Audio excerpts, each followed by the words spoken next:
What's up everyone, Patrick here, welcome back. And in this question what we got to do is we got to solve for x in this equation here. We got x minus 4 to the power 2 equals 25. Now there's actually two ways to go about this. Now because 25 can square root easily, what we can do is we could square root both sides. So we'd have x minus 4 is equal to the square root of 25. This and this are the exact same thing. When I square this side, square root this side, this power 2 and the square root cancel each other out. And then from here, this square root of 25 could be plus or minus 5.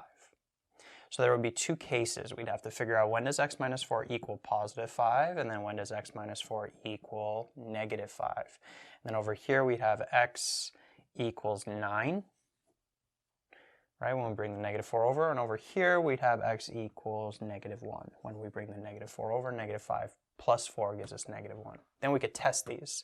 Plug it in, 9 minus 4, 5 to the power 2 is 25. Negative 1 minus 4, which is negative 5 to the power 2, is 25 as well. A longer way to do this, if this was maybe a more complex equation, is you can expand everything, bring it over to the side. So if we expand this, we'd have x minus 4 times x minus 4 equals 25. When we FOIL this out, we'd have the minus 4x in the middle. We'd get minus 8x plus 16. Bring the 25 over. 16 minus 25 would give us negative 9. And then we'd have 0 on the right side. And then this factors smoothly. We can break this down like that. Two numbers that multiply to negative 9 and add up to negative 8. Negative 9 and positive 1.